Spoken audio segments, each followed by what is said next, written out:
উপস্থিত সম্মানীয় সুযোগ্য আজকের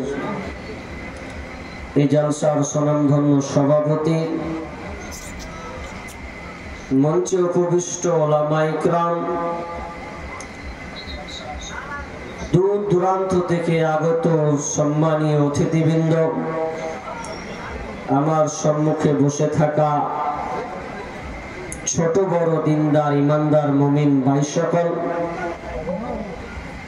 এবং প্রজেক্টের মাধ্যমে দেখনেওয়ালি সম্মানিতা মা ও বোনেরা,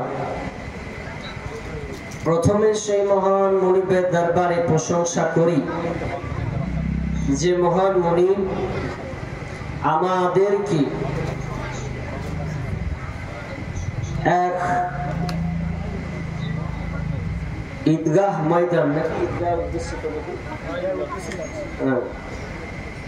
যেখানে আমরা বছরে দুইবার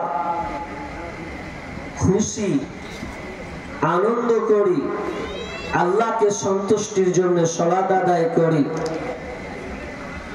একটা হচ্ছে ঈদুল ফিতর আর একটা হচ্ছে ঈদুল আজহা, যেটা আনন্দের দিন।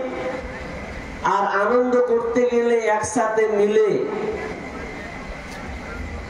একটা মাঠ, একটা ময়দান করতে হবে।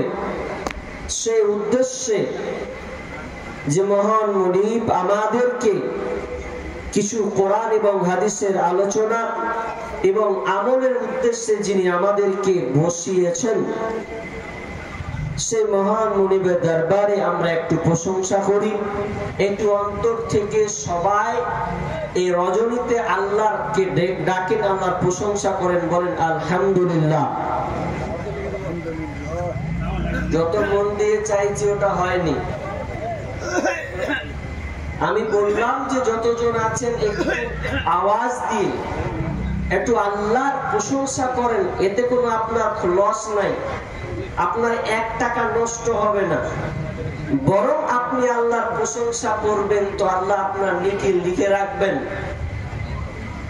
বরঞ্চ সুবহানাল্লাহ আলহামদুলিল্লাহ বললে আসমান নেকিতে ভরপুর হয়ে যায় শুধু আপনার জবানে বলার কারণে। কিন্তু আমরা এগুলো থেকে খুবই দুর্বলতা প্রকাশ করি। অন্তত আমার এই মুসাফির মানুষ হিসাবে, নগণ্য হিসাবে, ছোট মানুষ হিসাবে আমরা সবাই আল্লাহ সুবহানাহু ওয়া তাআলার একটু প্রশংসা করি। সবাই বলেন আলহামদুলিল্লাহ। অতঃপর শান্তি বর্ষিত হোক সকল নবীদের উপর, বিশেষ করে আমাদের শেষ নবী জনাবে মুহাম্মদুর রাসূলুল্লাহ। আমরা সকলে বলি সাল্লাল্লাহু আলাইহি ওয়াসাল্লাম। সম্মানিত দিনী ভাই সকল,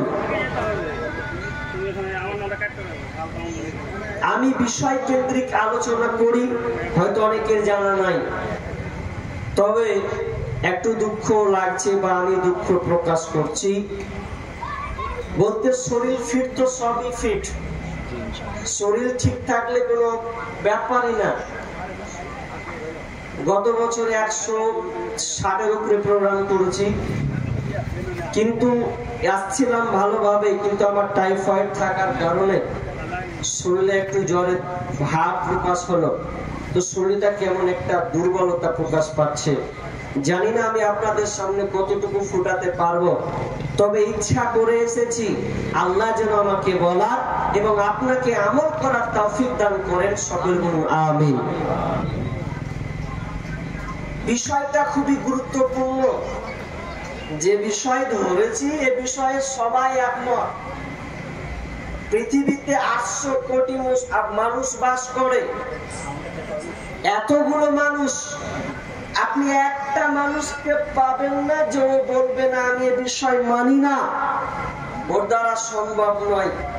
পৃথিবীতে অনেক সাবজেক্ট আছে, অনেক বিষয় আছে যেগুলো নিয়ে সবাই কলম ধরেছে, আমি এটা মানি, এটা মানি না, এটা করব, এটা করব না। কিন্তু এমন একটা বিষয় আছে যে বিষয় সারা পৃথিবীর 800 কোটি মানুষকে বিশ্বাস করতেই হবে, ওকে মানতে বাধ্য হবে। ও যদি বলে মানবো না, তবুও কেউ এই কাতারে পড়তে হবে। যার নাম মওত। পৃথিবীতে অনেক নাস্তিক আছে, দেখবেন সোশ্যাল মিডিয়াতে ব্রাদার রাহুলের সঙ্গে অনেক ডিবেট হয়েছে, কিন্তু যত নাস্তিক আছে বেশিরভাগ বড় বড় নাস্তিক মুফাসসাল হোসেন, আর সবের মুসলমানের ঘরে জন্ম। আসিফ মহিউদ্দিন বা আসিফ, এও মুসলমানের ঘরে জন্ম। যতগুলো নাস্তিক আছে, এই নাস্তিকরা অনেক ইসলামের বিষয় নিয়ে ডিবেট করেছেন, কারণ মানুষ মুসলমানকে খণ্ডিত করার জন্য, ঈমানকে নষ্ট করার জন্য। কিন্তু এই মামুর বেটারাকে দেখবেন না কোনোদিন যে মৃত্যু নিয়ে এরা কোনোদিন আলোচনা করেছে, কারণ জানি মৃত্যু তো বাস্তব, একে নিয়ে কোনো মুখ খোলার কোনো প্রয়োজন নাই। মত এমন একটা সাবজেক্ট, এমন একটা বিষয় যে মত সকলকেই ধরবে। মত এটা একটা পর্দা। পর্দা মানে পর্দা অনেক রকম আছে, যেমন আজকে মেয়েরা আছে আপনার ডান দিকে, আমার বাম দিকে, মেয়েদেরকে ঢেকে রাখা হয়েছে। ওরা পর্দার ভিতরে আলোচনা প্রজেক্টের মাধ্যমে তারা আমাদেরকে দেখছে, আর করে দেওয়া আছে। কিন্তু মওতটা হচ্ছে একটা আর, মওত হচ্ছে একটা পর্দা। কেমন পর্দা? আপনি মরে যাবেন তো পর্দাটা কেটে যাবে, আর যখনই পর্দা কেটে যাবে তখন আপনার সঙ্গে আল্লাহর সাক্ষাৎ হবে, মোলাকাত হবে। মওত একটা খাবার বলা হয়েছে, খাদ্য বস্তু, মানে ওটা খাবার, ওটাকে সবাই খেতে হবে। পৃথিবীতে যে জন্ম নিয়েছে, যার আত্মা রয়েছে, সকলকে ওই খাবারটা ভোগ করতেই হবে। এটা এক প্রকার খাবার। মত একটা যানবাহন। যানবাহন, আপনি এই লালগোলায় কোন একটা বাসে আপনি চাপবেন, যদি মনে করেন আমি বহরমপুর যাব, তো আপনাকে কোন বাসে হোক কিংবা আপনাকে আপনার বোলেরো হোক, স্করপিও হোক, যে কোনো গাড়িতে আপনাকে চড়ে যেতে হবে। তো ঠিক তেমনি ভাবে এটা দুনিয়া, দুনিয়ার পরের একটা জীবন আছে যার নাম আখিরাত, পরকাল। এটাতে যেতে গেলে একটা সাওয়ারি লাগবে, সেই সাওয়ারি, সেই যানবাহনটার নাম হচ্ছে মওত। মওত চলে গেলেন, চলে গেলেন। মওত কারো জন্য সুসংবাদ, তো কারো জন্য দুঃসংবাদ। অনেকে আছে মওতকে বুকে পেতে নেবে, অনেকে আবার মওত আছে পালাবে, পালা আর বাঁচা যাবে না, একটু বাঁচার চেষ্টা করি, কুটি খাতা না, মরতেই হবে। আমি 12টা পর্যন্ত চালাবো, যদি আপনারা সবাই তার মানে আমি 1 ঘন্টার মতন চালাবো, চেষ্টা রাখছি। তবে সবাই থাকবেন তো ইনশাআল্লাহ? ইনশাআল্লাহ। একটু হাতটা দেখাবেন, মেহেরবানি, আল্লাহ দেখুন। খুশি হলাম, যদিও শরীর দুর্বলতা। তাহলে মওত কি জিনিস? বিসমিল্লাহির রহমানির রহিম। কুল্লু নাফসিন যায়িকাতুল মাউত সুম্মা ইলাইনা তুরজাউন। আল্লাহ সুবহানাহু ওয়া তাআলা বলেন, প্রত্যেক প্রাণীকে মৃত্যুর স্বাদ গ্রহণ করতে হবে। যারা প্রাণী, যার দুনিয়াতে জন্ম হয়েছে, যার মধ্যে আত্মা আছে, প্রাণ রয়েছে, তাকে মরতেই হবে। সুম্মা ইলাইনা তুরজাউন, এবং তাকে রবের কাছে ফিরে যেতে হবে। সারা পৃথিবীর মানুষ এই মওতকে নিয়ে একমত হয়েছে, মরতে হবে। কেউ দাবি করবে না যে আমি মরব না, আমি অনন্তকাল দুনিয়াতে থেকে যাব। এই দাবিটা পৃথিবী পৃথিবীর কেউ করতে পারবে না। সবাই এটাকে বিশ্বাস করে নিয়েছে, কিন্তু একটা জায়গায় কিছু মানুষ বিশ্বাস করেনি, সেটা আল্লাহ পরে বলছেন সুম্মা ইলাইনা তুরজাউন, এবং তোদেরকে আমার কাছে ফিরে আসতে হবে। দ্বন্দ্ব দু জায়গা, এক জায়গায় এক প্রথম ধাপ বলছে মেনে নিয়েছি মরতে তো হবে, দ্বিতীয় ধাপ ফিরে আসতে হবে, বলছে না এটা মানবো না, এটা মানবো না যে আল্লাহর কাছে যেতে হবে, এটা ফালতু কথা। নাস্তিকরা বলে এটা ফালতু কথা, মানুষকে খালি বোকা বানাবা ধান্দা ছাড়া আর কিছু নাই। কিন্তু বিজ্ঞানী বলেছে না, তোমার একটা জায়গা ছিল, ওই জায়গা থেকে তুমি এসেছো, আবার ওই জায়গাতে তোমাকে যেতে হবে। এটা আধুনিক বিজ্ঞান প্রমাণ করেছে যে না, তুমি একটা জায়গায় ছিলে, ওই জায়গায় তোমাকে আবার রিটার্ন যেতে হবে।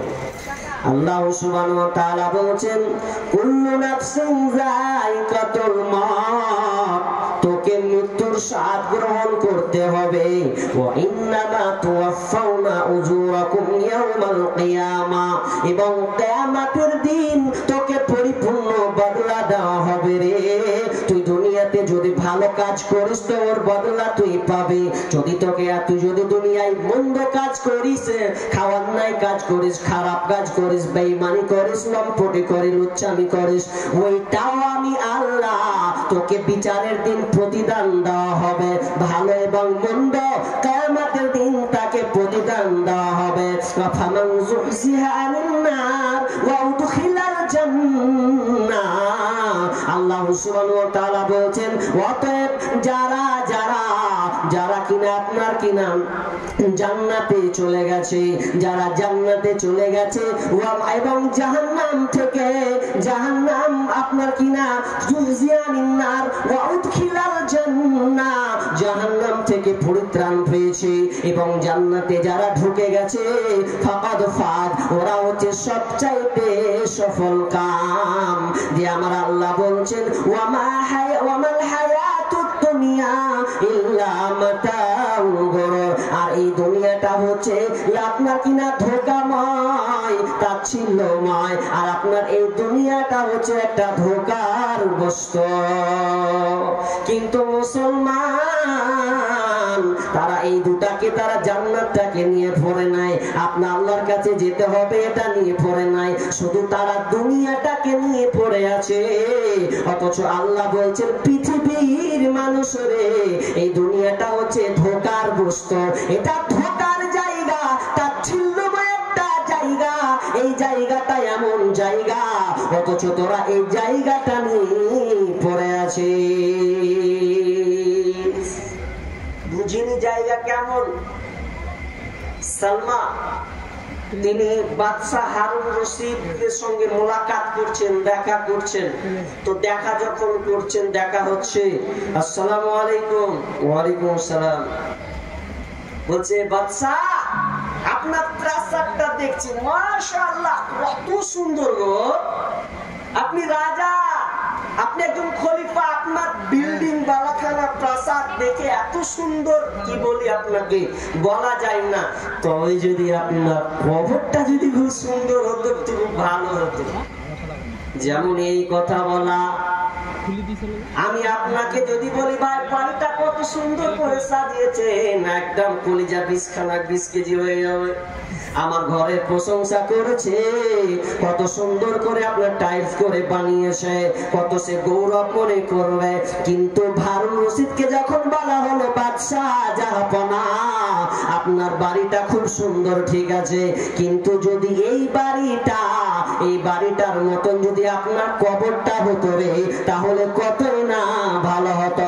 যখনই এই কথা বলা, বাদশাহ হারুন রশিদ বাচ্চা ছেলের মতন টুকরে টুকরে কাঁদতে লেগেছে। আহা, তুমি আমাকে এমন একটা কথা শোনালে রে ভাই, যে আমি আর সত্যি তো আমার কবরখানা আমার কেমন হবে, এই টেনশনে পড়ে গেছেন। তখন বলছেন সালামা, আপনি কি এটা শুধু নয়, আরো কি আপনি আমাকে কোনো উপদেশ দিতে পারবেন, কোন কথা ব্যাপারে আমাকে বলতে পারবেন কি? তখন সালামা বলছেন বাদশাহ জাহাপনা বলেন তো, আপনি রাস্তায় আপনি রাস্তায় অতিক্রম করতে চলেছেন, এমন সময় মরুপ্রাণ মরুভূমি, কোনো মানুষ নাই, কোনো খাবার নাই, কোনো গাছপালা নাই, মরুভূমি আর মরুভূমি।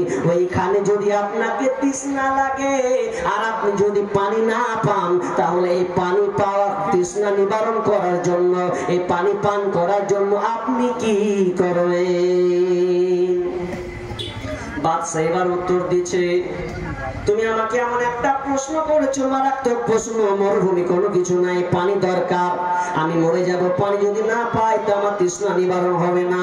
এই জন্য আমি কি করব? এই পানিকে নেওয়ার জন্য, আমার তৃষ্ণাকে নিবারণ করার জন্য আমি এক ঢোক পানি কিনব। আর ওই এক ঢোক পানি কিনতে যদি আমার অর্ধেক প্রাসাদ বিক্রি করতে হয়, তাহলে আমি অর্ধেক প্রাসাদকে আমি বিক্রি করে দেব, এর বিনিময়ে আমি পানিটাকে ক্রয় করে নেব। এবার বলছেন বাদশা, ঠিক আছে, এবার আপনি বলেন, আপনি ওই পানিটা পান করেছেন, পানি পান করার পর এবার ওই পানিটা কিন্তু আপনার শরীর থেকে বের হচ্ছে না। এই বের না হওয়ার কারণে এর জন্য আপনি কি করবেন, কি পদক্ষেপ আপনি নেবেন বলেন? তখন বাদশা হারুন রশিদ বলছে, তাহলে আমি কি করবো শুনে নাও। যদি আমার শরীর থেকে যদি পানিটা বের না হয়, পেশাব যদি না হয়, তাহলে আমি আরো অর্ধেক রাজত্ব আমি বিক্রি করে দেব। তখন সালামা বলছেন, বাদশা হারুন রশিদ আমিরুল মুমিনিন, শুনলেন এই পৃথিবীটার মূল্য কতটা, এই পৃথিবীর দাম কতটা? এক ঢোক পানি আর এক ঘর পেশাব, এর ছাড়া আর দুনিয়ার কোনো মূল্য না। দুনিয়া ধোকা নিয়ে আমরা পড়ে আছি। দুনিয়া গাড়ি করব, বাড়ি করবো, আরে করেন, আপনাকে আমি বলিনি টাকার পয়সা বাহার করবেন তো উসমানের মতন করেন, আমি বলিনি যে আপনি পয়সাওয়ালা হন না, দরকার আছে। কিন্তু আমরা দুনিয়ার মোহে এমন ভাবে পড়েছি, বাল তুসিরুনাল হায়াতাদ দুনিয়া, এই দুনিয়ার মোহে আমরা এমন ভাবে পড়েছি যে আমরা আখিরাত বলে ভুলে গেছি, মরতে হবে, এই কমন সেন্সটা হারিয়ে দিয়েছি। নাই অথচ সাহাবীরা আখিরাতকে কতটা প্রাধান্য দিতেন, মওতকে নিয়ে কতটা তারা চিন্তিত থাকতেন, তারা কতটা ভাবতেন। রাবিয়া বিন কাব একজন গরিব সাহাবী, এমন গরিব সাহাবী, যেই গরিব সাহাবীর আপনি ঘটনা যদি আপনি পড়েন, পারলে কোনদিন রাবিয়া বিন কাবের ঘটনাটা পড়বেন। এই রাবিয়া বিন কাব একবার বিশ্বনবীর খিদমত করার জন্য গেছেন, আর যাওয়ার পরে এবার আল্লাহ রাসূল খুশি হয়েছেন তার খিদমত দেখে। তো আমি অনেক লম্বা, আমি শর্টকাটে বলছি। রাবিয়া বিন কাবকে রাসূল সাল্লাল্লাহু আলাইহি ওয়াসাল্লাম বলছেন, রাবিয়া ও আমার সাহাবী রে, ওরে আমার প্রাণ প্রিয় সাহাবী, তুমি আমার খিদমত করতে এসেছো রাত্রিতে, তো আমি তোমাকে আজকে এমন একটা অফার দেব, আমি এমন একটা অফার দিব, যে অফারটা তুমি এখন এই মুহূর্তে তুমি আমার কাছে যা চাইবে তাই তুমি পাবে। আমি আল্লাহ রাসূল না করব না, তোমার যেটা চাওয়ার মন চাইবে ওটাই আমি কবুল চাইবো আল্লাহর কাছে, আর তোমাকে না করব না। যেমনই বলা রাবিয়াকে যে আল্লাহ আর রাবিয়া তুমি কি চাইবে চাও, তো কিছুক্ষণ না ভেবে রাবিয়া কি চাইছেন জানেন? এক চাইতে এত সুন্দর অফার আর পৃথিবীতে আছে গো। আল্লাহ নবী বলছে যে রাবিয়া এই মুহূর্তে যা চাইবে তাই দিবে, না করবো না আমি। তো রাবিয়া বলছে কি আর চাইবো, চেয়েছি সুযোগ পেয়ে যে কি চাইবো। এবার রাবিয়া বলছেন, ইয়া রাসূলুল্লাহ আমি আপনার সঙ্গে জান্নাতে থাকতে চাই। আল্লাহ বলছে, রাবিয়া ওটা বাদ দিয়ে তুমি অন্য কিছু চাও। না আমি অন্য কিছু চাইবো না, আমি আপনার সঙ্গে জান্নাতে থাকবো, এটাই আমার চাওয়া। এবার রাসূল বলছেন, রাবিয়া তোমাকে জান্নাতের ব্যাপারে কে বললো, কে ভাবে তোমার মাথায় ঘুরপাক খাওয়ালো? এবার রাবিয়া বলছেন, ইয়া রাসূলুল্লাহ কেউ আমাকে ভাবাই নাই, আমি নিজে ভাবলাম কি চাইবো, চাইলে আমার কাছে অনন্ত কাল ধরে থাকবে, তো আমি চাইলাম কি জান্নাত। অথচ রাবিয়া বিন কাব কত গরিব সাহাবী ছিলেন জানেন? যে রাবিয়ার কোনো সুন্দর বাড়ি ছিল না, যে রাবিয়ার কোনো সুন্দর গাড়ি ছিল না, যেই রাবিয়ার আপনার কিনা থাকার জায়গা ছিল না, এমনকি 3 বেলা পর্যন্ত সে রাবিয়া খেতে পেতেন না, তাই কষ্ট করে তিনি খাবারকে জোগাড় করতেন।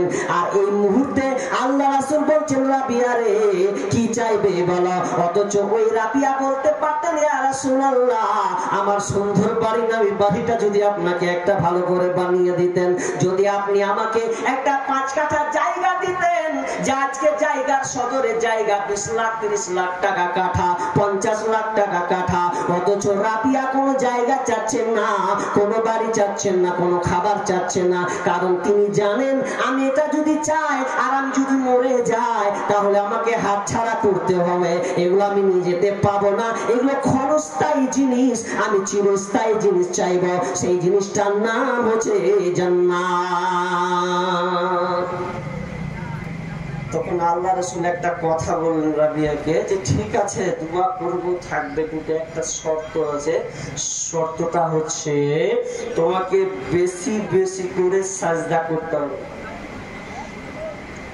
আমাদের তো বেশি সাজদা লাই, পীর বাবা বলছে খালি তুই খালি মাথা ঠুকে চলে যায় এখান থেকে তুই জান্নাত চলে যাবি, মানে সার্টিফিকেট লিখে দিলে তুই জান্নাত চলে যাবি। অত আল্লাহ নবী রাবিয়াকে তো বলতে পারতেন ঠিক আছে জান্নাত চলে যাবি, এটা বলতে পারতো না, তো ওটা না বলে বলছে রাবিয়া জান্নাত যদি যেতে চাও একটা কাজ, তোমাকে বেশি বেশি করে সিজদা, তার মানে তোমাকে বেশি বেশি করে নামাজ পড়তে হবে। আর আমাদের আজকালকার বলছে নামাজ লাগবে না, নামাজ রোজা লাগবে না, ওরা আবার বলছে নামাজ রোজা লাগবে না, নেংটা বাবার কাছে নামাজ রোজা লাগবে না, শুধু খালি একবার হায় হারে করবি জান্নাতে চলে যাবি। কঠিন ব্যাপার। চলেন মত কত খাতারনাক বিষয়। আল্লাহ সুবহানাহু ওয়া তাআলা চ্যালেঞ্জ করেছেন পৃথিবীর মানুষরে মরতে হবে, কেউ নাই মরবো না, মরতে হবে মরতে হবে। আল্লাহ সুবহানাহু ওয়া তাআলা বলেছেন আইনামা তাকুনু ইদরিকুমুল মাউত ওয়ালাউ কুনতুম ফি বুরুজিন মুশাইয়াদা, তোমরা যারা মৃত্যু থেকে পলায়ন করো মৃত্যু তোমাদের নাগাল পাবে, তোমাকে মৃত্যুর সঙ্গে তোমার সাক্ষাৎ হবে, মৃত্যু তোমার সামনে হবে হবে হবে, মৃত্যু থেকে পালিয়ে কোনো লাভ হবে না। শুধু তাই নয়, তুমি যদি দুর্গে যদি অবস্থান করো, তার মানে দুর্গ ব্যবহার বলা হয়, উঁচু জায়গা বলা হয়, এখানে তার মানে বোঝা যাচ্ছে তুমি যদি মাউন্ট এভারেস্টের উপরে যদি মালার উপরে যদি থাকো, তবুও তোমাকে আজরাইল আপনার কিনা মালাকুল মউতের হাতে তোমাকে পাকড়াও করতে হবে, মরতেই হবে, উপায় নেই মরতে হবে।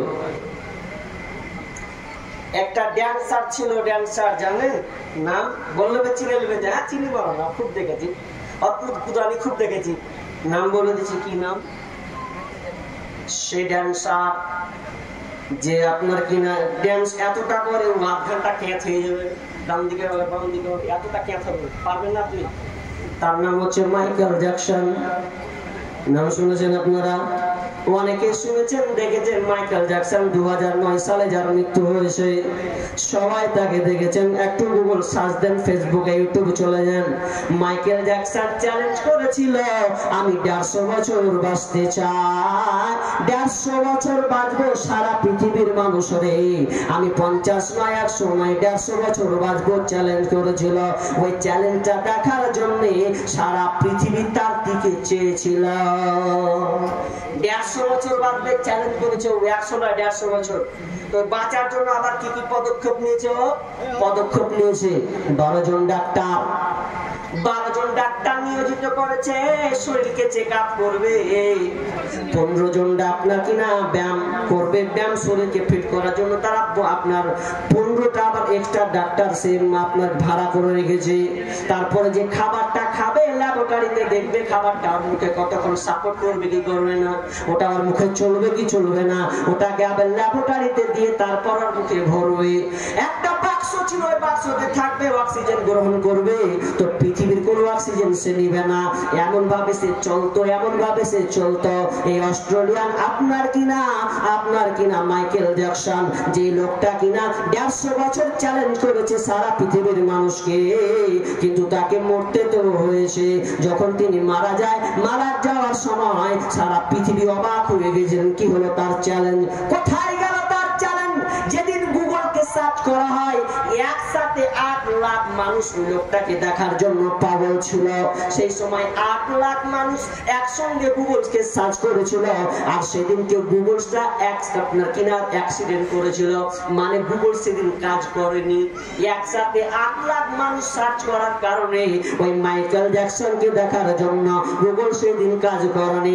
আল্লাহ বলছেন তোকে মরতেই হবে, শুধু মরতেই হবে, মরতে হবে এটা নয়, তোর জন্য আমি একটা সময় বেঁধে রেখেছি, সময় তোকে বেঁধে রেখেছি। ওয়ালিকুল্লি উম্মতি আজাল ফাইদা জা আজালুহুম লা ইস্তাখিরুনা সাআতাও সাআতাও ওয়া লা ইস্তাকদিমান। আল্লাহ বলেন আমি প্রত্যেক উম্মতের জন্য নির্দিষ্ট একটা সময় রেখেছি, আর যখন ওর সময় চলে আসবে 1 সেকেন্ড আগেও পারবে না, 1 সেকেন্ড পিছেও আসবে না। যখন যার সময় হবে তখন ঠিক তার মাজরাইল মালাকুল মউতকে পাকড়াও করবে। কিন্তু আমরা মনে নাই, দুনিয়াতে ব্যস্ত আছি। আপনি মনে রাখেন আর না রাখেন, আপনাকে মউত পাকড়াও করবে। মনে রাখেন আর না রাখেন। ফার্সি কবি কি বললেন? दो चीज आदमी का साथ जोरे जोर, एक आबोदना देगा खा के गौर। दो चीज आदमी का साथ जोरे जोर, एक आबोदना देगा खा के गौर। পৃথিবীতে দুইটা জিনিস আছে, যেই দুইটা জিনিস দুই মানুষ মনে রাখুক আর না রাখুক, সময় হলে ঠিক তাকে পাকড়াও করবে। একটার নাম কি? দো চিজ আদমি রাখা সাথ জোরে জোর, একে আবদানা দেগা খাকে গর। একটা হচ্ছে যে তার রুজি যেটা লেখা রয়েছে পৃথিবীর 50,000 বছর আগে, যে রুজিটা তার জন্য লেখা আছে, ওই রুজিটাই সে খাবে। আর মৌত যখন তার সময় হয়ে যাবে, ঠিক সময় যখন আসবে, তার মনে থাক আর না থাক, ও আপনার পাখা ঘোরার অবস্থায় থাক, প্রেমিকার ফোনে যতই আপনার সে কিনা মুক্ত থাক না কেন, ও চুরের হালাতে থাক না কেন, ডাকাতের হালাতে থাক না কেন, যখন মৃত্যু আসবে তখন তাকে খাপ্পর করে তাকে ধরবে, আর পালাবার কোনো রাস্তা থাকবে না। মরতেই হবে, আপনি মানেন আর না মানেন যেন পরিবা। অস্বীকার করার কিছু নাই, কেউ অস্বীকার করে তাহলে মরবেন। মৃত্যু এদিকে হবে না ওইদিকে হবে না, নির্দিষ্ট টাইমে মরবে। এখন আমরা বলছি হ্যাঁ লোকটা সালা এদিক দিয়ে গেল, কত খ্যাপাত পেট খ্যাপা দেয়, যদি ভালো করে পার হতো তো অ্যাক্সিডেন্ট হতো না, মরতো না রে। কিন্তু ভুল, এটা ভুল। আমার চোখে এটা লাগছে, কিন্তু ওটা আল্লাহ লিখে দিয়েছে, ওকে ওইভাবেই মরতে হবে। 1 সেকেন্ড আগাবে না, পিছাবে না, কিছু করার নেই। আল্লাহ আরেকটা চ্যালেঞ্জ করেছেন, খুবই মারাত্মক। আমি ভাবি মাঝে মধ্যে যে আল্লাহ এগুলো করেন কিভাবে। আপনি দেখেছেন মানুষ তো মরে, এটা তো জানি, কিন্তু একটা জিনিস আপনি ভাবেন যে আল্লাহ আরেকটা চ্যালেঞ্জ করছেন সারা পৃথিবীর মানুষকে। সেই চ্যালেঞ্জটা সূরা লোকমানে আছে, যেখানে 5টা আল্লাহ চ্যালেঞ্জ করেছেন। ওই শেষের আয়াতে ওটা আছে, আল্লাহ বলছেন আমি তোর জায়গাটাও ঠিক করে রেখেছি, কোন জায়গাতে তুই মরবি জায়গাটা পর্যন্ত আমি আল্লাহ ঠিক করে রেখেছি। এই জায়গাটা এপার ওপার হবে না। তোর জায়গা, তোর মন যদি হসপিটালে থাকে তোকে হসপিটাল মরতে হবে, তোর মন যদি সমুদ্রে থাকে তোকে সমুদ্রে মরতে হবে, তোর মন যদি 7 ফুট লম্বা তাল গাছের উপরে থাকে আমি আল্লাহ তোকে তাল গাছের উপরে উঠাবো, তোর মন যদি আগুনে থাকে তাহলে আগুনেই তোকে জ্বলতে হবে। আল্লাহ বলছেন আমি একটা জায়গা রেখেছি, এই জায়গাটা একটু আদল বদল হবে না, যেখানে আমি আল্লাহ লিখে রেখেছি। আল্লাহ চ্যালেঞ্জ করেছে সারা পৃথিবীর মানুষকে, ওরে সারা পৃথিবীর মানুষ রে, আমি যে মরার জায়গাটা নির্ধারণ করেছি ওই জায়গাটাই তোকে মরতে হবে।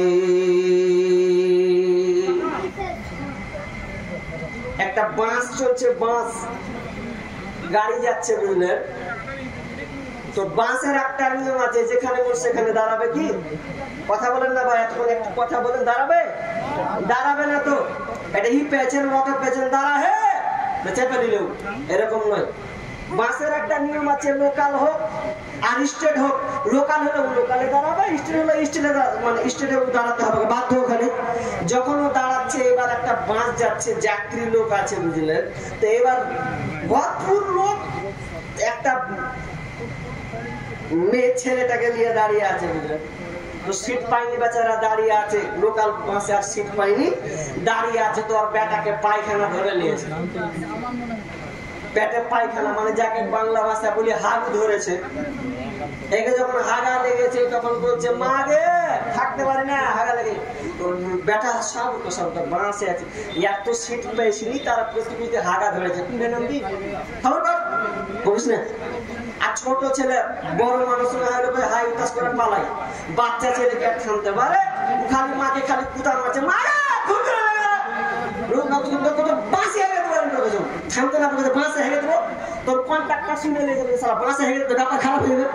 তখন কি করেছে, সবই যাবে। তো মাঝখানে লোকালে না, মাঝখানে নেমেছে। তখন যখন পায়খানা লেগে, তখন কন্ট্রাক্টটা বলছে, নামেন নামেন, বেটা গেলে নামেন, এক কথা শুনবো না, নামেন। তখন নেমছে, নামার পরে আর বেটাকে খালি লাথে মানে বকছে, খানিকটা বকছে। টাইম পারি না, আর একটু সুযোগ থাকতে পারি না, আগে থাকতে পারলাম না। তখন গাড়িটা যখন থেমেছে, ভালো করে দেখেন, হাসা একটা রহস্য আছে। আমি বলেছি আল্লাহ বলছেন তো জায়গাটা আমি ঠিক করে রেখেছি, ওইখানেই মরতে হবে। এবার বাস ড্রাইভার যখন থেমেছে, ড্রাইভার যখন থামছে, এবার কন্ট্রাক্টর বলছে, চলো চলো চলো চলো, আর গাড়ি আর আগায় গাড়ি আর আগাচ্ছে না। বারবার বলছে, ও ড্রাইভার চলো চলো, কাজ হয়ে গেছে। কিন্তু ড্রাইভারের কোনো সাড়া নাই। ড্রাইভারে যখন সাড়া নাই, কন্ট্রাক্টর হাত দিয়ে বলছে, কোনো শব্দ নয়, একেবারে মালাকুল মউত এসে খাম করে ধরেছে, প্রাণ পাখি তার উড়ে চলে গেছে। তার মানে আমার আল্লাহ দেখেন, ওর জায়গাটা আল্লাহ ঠিক করে রেখেছেন, এপার ওপার হবে না। যদি আল্লাহ চলন্ত বেলায় তার যদি মোটরটা নিত, তাহলে প্যাসেঞ্জারে কি হতো? যদি তার মোটরটা চলন্ত হাওয়াতে নিত রে, প্যাসেঞ্জারের সব 12টা বেজে যেত। কিন্তু আল্লাহর কারিশমা দেখেন, আল্লাহর চ্যালেঞ্জ দেখেন, ও জায়গাটা যে ঠিক করে রেখেছে। আল্লাহ বলছেন, আমি তোর জন্য জায়গাটা ঠিক করে রেখেছি, যেখানে তোর মরণ আছে ওখানে তোকে মরতে হবে। আল্লাহর চ্যালেঞ্জ, মরতে হবে, কিছু করার নাই। টাইটানিক জাহাজ কে মোবাইলে দেখেছেন? দেখেছেন আপনারা টাইটানিক জাহাজ? কে দেখেছেন? মানে মজবুত করার জন্য একটা সবচেয়ে বড় তথ্য আমি আপনাকে আজকে দেব। টাইটানিক জাহাজ কত সালে গিয়েছিল, ধ্বংস হয়েছিল? 1912 সালে। কত বললাম? 1912। সেখানে ধ্বংস হয়েছিল। একটা পাওয়ার দিয়েছিল। ওকে একজন সাংবাদিক প্রশ্ন করছে যে আপনারা যে টাইটানিক জাহাজ তৈরি করেছেন, তো এটা ধ্বংস হবে কি হবে না? তো বুক ফুলিয়ে বলছে, গড ভগবান কিছুই করতে পারবে না, এমন ভাবে তৈরি করেছে কিছুই করতে পারবে না। ও রাস্তা কিছু না যেতে যেতে একবার পর্বতে পাটান করে দিলে বড় হয়ে অ্যাক্সিডেন্ট, তোর পা শেষ। তো ওই টাইটানিক জাহাজ দেখার জন্য 5টা লোক পদক্ষেপ নিয়েছিল, দেখেছেন আপনারা? এটা তো বেশি দিনকার ঘটনা, 2023